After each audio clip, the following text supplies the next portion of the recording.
From the station working for you, this is WRTV News at 11, streaming now.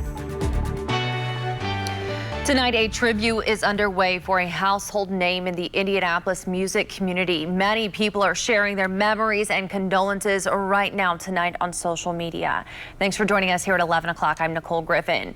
Our partners at Radio 1 are honoring one of their own family members tonight, Ron Miner, better known as DJ Indiana Jones, who suddenly passed away on Friday. Radio Now 100.9. Hey, it's Jules. We are paying tribute to our very own radio brother, DJ Indiana Jones. Miner worked in Indianapolis for over 3 decades, and most recently he co-hosted nights on Radio Now 100.9. He has mixed on 96.3 for more than 20 years, and tonight the stations are doing a tribute until midnight. Miner went to Ben Davis High School and IUPUI, and tonight we talked to WBDG station manager at Ben Davis, and he tells us Miner came to talk to his students several times over the last few years. He talked to the students about his life and where he grew up, because he grew up for a lot of our students, he grew up in the same neighborhoods that they did. I mean, he went through his entire background and really brought it around to the students to just always be true to yourself. That was kind of his message, is that, yeah, people may not get you, people may not understand you, but you stay true to yourself and you will do well. And we've lost an icon, really. And tonight, outside of the historic Old National Center music video on the marquee sign, there was a tribute up for Miner as well. It says, "In our hearts, DJ Indiana Jones." Tonight, we do not know how Miner passed away, and his funeral arrangements have not yet been announced. Now to our continuing coverage of the coronavirus and its impact on Indiana. The State Department of Health reports 7,793 new coronavirus cases. 78 more Hoosiers have died with COVID-19, bringing the total number of deaths to 5,910. Since March, more than 375,000 Hoosiers have tested positive for the virus. More than 4.5 million tests have been administered in Indiana. The U.S. is passing a grim new milestone tonight. More than 280,000 Americans have now died from COVID-19, according to Johns Hopkins University. Hospitals across the country are feeling the strain as more states reimpose restrictions to help stop the spread. ABC's Rena Roy has the latest. Business owners in Los Angeles fired up and fed up, protesting against new stay-at-home orders now in effect there as ICUs fill up. Capacity in Southern California now at just 13%. I was very upset, and then I got angry. I want people to open their eyes to the financial devastation that they're creating within our community. California officials say they have no other choice, desperately trying to stop the spread, not only in the southern part of the state, but also in San Joaquin County, the two regions home to more than 4 million people. San Diego, also part of the stay-at-home order, closing dining and salons. Retail stores also limited at 20% capacity for at least 3 weeks. It is a deadly global pandemic that is ravaging our communities. We can do this. We've done it before. We just have to do it one more time. There's no avoiding the situation we face in front of us. It is going to be difficult. It's going to be tough. Cities and states reimposing restrictions to help ease strain on hospitals and healthcare workers, reaching a breaking point coast to coast. One Minneapolis doctor telling CNN she and her coworkers are overwhelmed. We're suffocating in our patients' isolation and their fear. It's suffocating in just the emotional and physical exhaustion of all of our colleagues. It's feeling helpless because there's often nothing we can do for people. A new CDC report warns the U.S. has entered a phase of high-level transmission, with 120 Americans testing positive every minute. The agency reiterating masks must be worn indoors everywhere except your home, because the consequences could be life or death.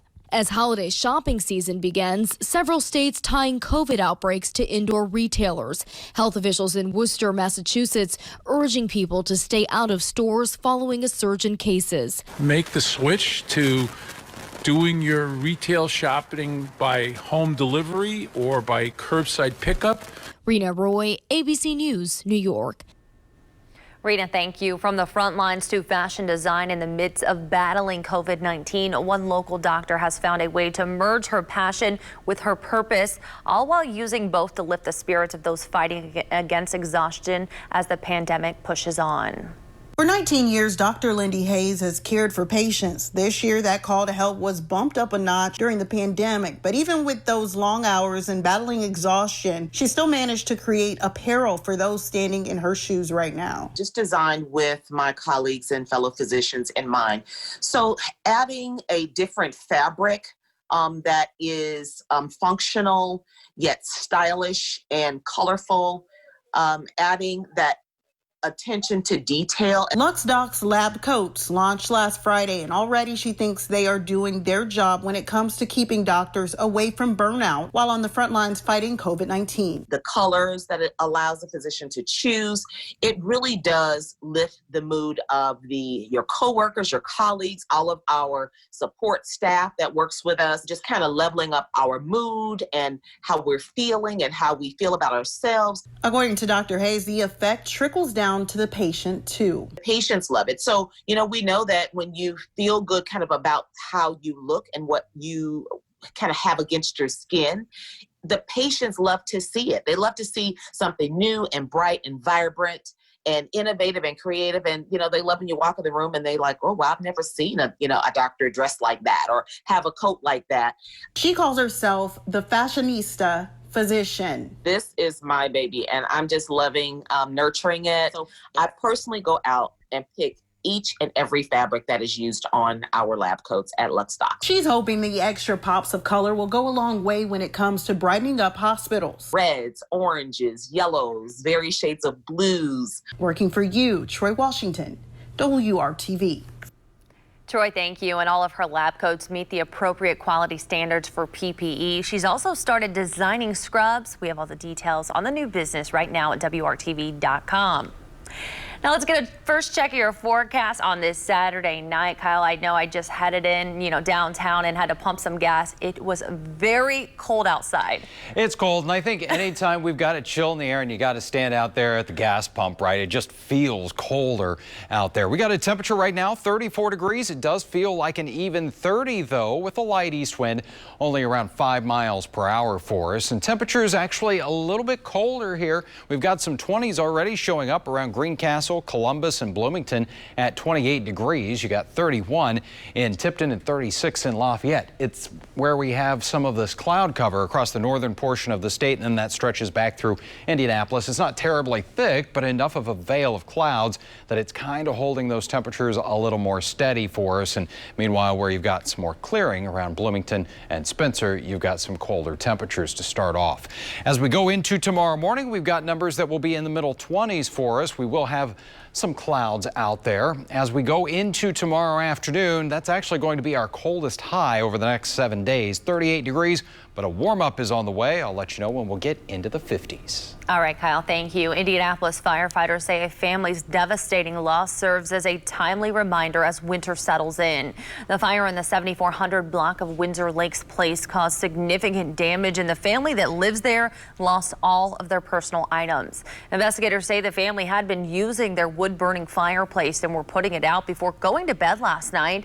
However, some of the embers from the fireplace got into the attic, which caused the fire. IFD officials say now that cold weather has arrived, people with wood-burning fireplaces should make sure to get their chimneys cleaned and serviced before using them. The 20th annual WRTV Toy Drive is happening, and today we were out at several Simon Mall locations collecting donations from the community. WRTV's Kelsey Anderson has a highlight of all of our day, plus how you can still help. Giving back to friends, family, neighbors, even people you don't know. So each year I try to donate as many toys as I possibly can. Brett Gamble is an electrician for Mr. Sparky, a company that has volunteered with our toy drive for years. He says for him and his coworkers, the toy drive is just a small way for them to give back to the community. We're in customers' homes every single day, talking with people, kids, their dogs, cats. It doesn't matter who it is. we're trying to help the less fortunate people if we possibly can. By noon today, with still several hours to go in our toy drive, we had dozens of boxes filled with toys that will benefit thousands of children across the state. I wasn't sure what to expect, but I am not surprised by the generosity of our community. Hoosiers have big hearts, and we want to take care of everyone in our community right now. If you weren't able to get out and help today, there are still several ways you can donate. One of them, if you want to donate a physical toy, you can go to several used store locations for the next week. And if you want to make a monetary donation, you can just text WRTV to 345-345. We have 17 participating locations in the Indianapolis and surrounding areas, and we'll be taking donations till December 11th. Dara Farrar is the president of U-Store. She says the last 6 years of volunteering with the toy drive have been rewarding. When I get to go by the stores and see the boxes full of toys, and I'm just really glad that we're able to help. My kids are very lucky, and so we like to be able to give back. And it means a lot to us that we can do this every year. Working for you, Kelsey Anderson, WRTV. Kelsey, thank you. Today's collection efforts brought in more than 30 boxes of toys and thousands of dollars. For more information on how to donate, just head over to WRTV.com/toy drive. Democrats and Republicans pull out all the stops in the battle for voters in the upcoming Senate runoff. Coming up, the message both sides are hoping will resonate with their target audiences.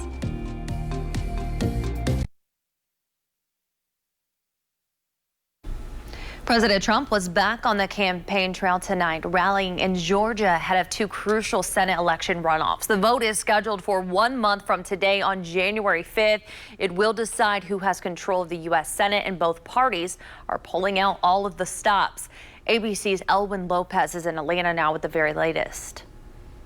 President Trump in Georgia tonight as Democrats and Republicans go head-to-head, battling for voters in two contentious Senate races. We're gathered here tonight to ensure that David Perdue and Kelly Loeffler win the most important congressional runoff probably in American history. The president rallying support for the GOP incumbents. All eyes in this country are on Georgia. What I'm trying to help you to see is that you have power. Who are fighting to keep their seats in the two runoffs that will decide the balance of power in the U.S. Senate for the next 2 years. Vice President Mike Pence pleading with Republicans to vote. I know we've all got our doubts about the last election, and I actually hear some people saying, just don't vote. My fellow Americans, if you don't vote, they win. But across the state, many Republicans are concerned the president's false claims of a rigged election will discourage voters on the right. They don't want to lose the Trump supporters. But by acting this way, they're going to lose another chunk of supporters. Potentially, it's a box they can't get out of. Meantime, President-elect Joe Biden is urging lawmakers to come to an agreement on a stimulus package as federal aid runs out and the coronavirus rages across the country, warning there could be dire trouble in this country if not. If we don't act now, the future will be very bleak. Americans need help, and they need it now. And they need more to come early next year. Former President Barack Obama telling Democrats if they vote for Raphael Warnock and Jon Ossoff, it will make a big difference for the next administration when it comes to cooperation with Congress. If the Senate is controlled by Republicans who are interested in obstruction and gridlock rather than progress and helping people, they can block just about anything. Elwin Lopez, ABC News, Atlanta. Well, the first known case of COVID-19 in the U.S. was reported in late January, but a new study suggests the coronavirus could have been circulating around the country earlier than first thought. Scientists at the CDC analyzed almost 7,400 blood donations collected in 9 states by the American Red Cross from mid-December 2019 through mid-January 2020. Of the samples tested, more than 100 were found to have novel coronavirus reactive antibodies, including ones collected from California, Oregon, and Washington from December 13th through December 16th, 2019. Those antibodies may appear from past infections with the virus that causes COVID-19, leading the study's authors to believe there may have been COVID infections in the U.S. in mid-December of last year.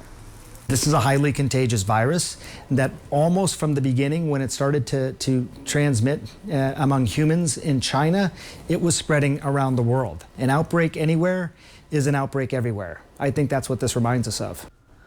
According to the CDC, antibodies usually start developing within 1 to 3 weeks after COVID-19 infection. Facebook says it will begin removing false claims about coronavirus vaccines. The company says the move is an extension of its coronavirus misinformation policy. Facebook will remove any false information about the safety, ingredients, or side effects of the vaccines. It will also remove conspiracy theories that have been debunked by public health experts. Facebook said the rollout of the enforcement will happen gradually. Kyle. Made it into the 40s earlier today, had a lot of sunshine across the area, but we've already noticed some clouds that are streaming back overhead. We've got those clouds in place in Indianapolis and 34 degrees, clouds and 36 in Lafayette. But check it out in Bloomington. You've got clear skies, a calm wind, your temperature already into the upper 20s for you right now. And by tomorrow morning, we'll find middle 20s across much of central Indiana, 25 in Muncie, 26 in Indianapolis and Lafayette there as well. So it will be a cold start to our Sunday. It will be dry, though. We are going to have more clouds across the area. Not going to have to deal with any precipitation here. As we put the clock in motion through Sunday afternoon, you can see more of those clouds just continuing to filter in. May see a couple breaks of sunshine here or there, but I think overall fairly gray skies for us here. And that will keep our temperatures from really taking off. 31 degrees at 10 a.m., 35 at noon. I think most areas are going to be stuck in the 30s for a high temperature tomorrow, and that's a little cooler than a typical early December day for us, which would usually top out in the lower 40s. Might just squeak out 40 degrees in Bloomington, but 38 for the high. Lafayette, Indy, 39 in Columbus tomorrow afternoon. So the second half of the weekend, maybe not as bright. We'll see a little more sunshine here as we go into the start of the week. Partly sunny skies for Monday. High temperatures, though, still not really warming too much. We're around 40 degrees. So we're kind of locked into the chilly air for right now. There's quite a bit of warmth, though, some mild air that sits down across portions of Oklahoma, Texas, out across the central U.S. That is actually going to start sliding our way here as the week progresses. And as we get toward midweek, we're actually looking at those numbers getting back above average here. There's that average high of 42. We get to Tuesday, we'll see those highs pretty close to that. And then look at that, by the middle of the week, we are getting high temperatures into the lower 50s. Should feel pretty good here as we kind of change things up and get out of the colder air, at least temporarily. 7-day planning forecast, 38 tomorrow. Again, that's after starting off at 26. Then we'll see a little more sunshine coming our way early in the week with high temperatures in the 40s for you there. Close to 50 by Wednesday and then into the lower 50s Thursday and Friday. It looks like as we head toward the end of the week, there's a weather system that'll be coming our way, bringing the chance for rain. So temperatures will be warm enough. We're not going to have to worry about any wintry precipitation with it, but still some timing differences in the models. Might come in later in the day on Friday, or it might hold off a little more as we get into early next weekend. But we do know it will bring in some cooler temperatures back to more seasonal numbers as we get into next weekend. You're watching the news at 11. We'll be right back. We still see people out and about without masks, and that is why a new campaign says it has work to do to get people across the country to mask up. Cesar Rodriguez shows us one survivor and former COVID-19 denier are on board with the campaign's message. Back then, even myself, I wasn't masking up. You know, as I was supposed to, I'm like, oh, it's not that serious, and it's kind of like a cold or flu. It's far from a cold or flu. Liliana Gallegos was diagnosed with COVID-19 in April. I was scared of everything because, you know, you just hear everyone dying left and right. She wasn't the only one in her household. Her 63-year-old father and her children also got infected. Later, her fiance got sick, and it spread like wildfire. He passed it on. He was asymptomatic, and he passed it on, and all his coworkers caught COVID. You know, so it just spread, and we weren't cautious, you know, about that at that time. Gallegos recovered 17 days later, and the experience gave her a new perspective. I think it is so important to take all the precautions that they're telling us. 6 feet apart, wash your hands, sanitize, wear your mask. That's why more than 1,000 hospitals in the U.S. are teaming up to encourage everyone to mask up. It is an unprecedented campaign.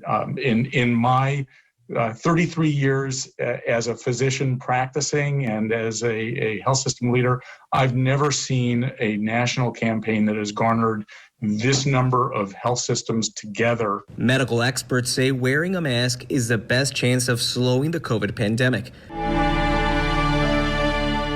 The Mask Up campaign provides vital health resources and has developed messages on a variety of digital platforms to get the word out. People can see that this is not just one person, one healthcare system. It's not a official in government. This is a coalition of centers that all practice academic excellence. The Mask Up campaign also looks to save the lives of the most vulnerable, like those fighting a battle against cancer. Wearing a mask is a simple act of kindness, of respect. The life that you save could be your own, or it could be that of someone you love. I'm Cesar Rodriguez reporting.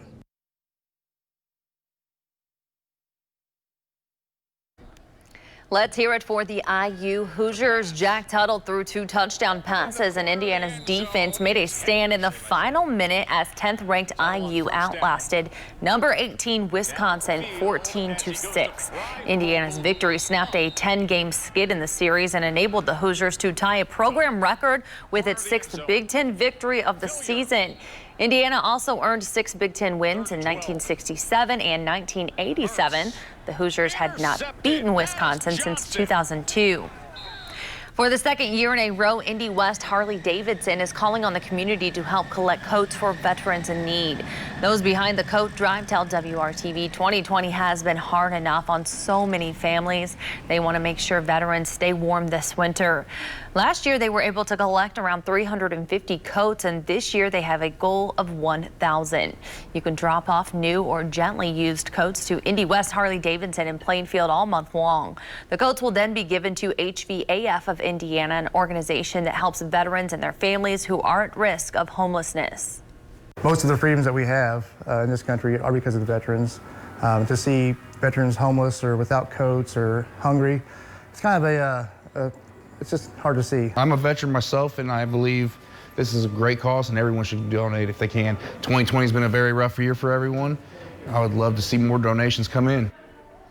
2 weeks from today, on Saturday, December 19th, there will be a motorcycle ride. Kickstands are up at 5:15. Leaders at Indy West Harley-Davidson are calling on the community, whether you ride a motorcycle or you just want to drive in your car, to come out, take part, and donate to help local veterans. In Greenwood tonight, families are enjoying an outdoor, socially distant holiday lighted trail throughout the amphitheater park. The lights will be on from dusk until dawn throughout the holiday season. The trail is the first of many safe options for the community. The Parks and Recreation Director says they are planning several virtual opportunities for holiday fun as well. New plans come as the city decided to cancel 2 annual holiday events due to COVID-19, the Kid City Christmas and Breakfast with Santa. Dog lovers picked names that might sound familiar this year. The website rover.com released its list of 2020's top names for dogs. The top 3 female names for dogs were Bella, Luna, and Lucy. For male dogs, the most popular names were Max, Charlie, and Cooper. A lot of dogs also found themselves with celebrity names this year. Kanye and Tom Brady became more popular, while the usually popular Beyonce trended down. And Kyle, I'm pretty sure nobody in Indiana named their dog Tom Brady, but I may be wrong. Yeah, no, probably not. There might be some Peytons out there, some Andrew Lucks, but yeah, our temperatures, they're going to start to warm up the next few days. All right, Kyle, have a great night. Thanks for joining us.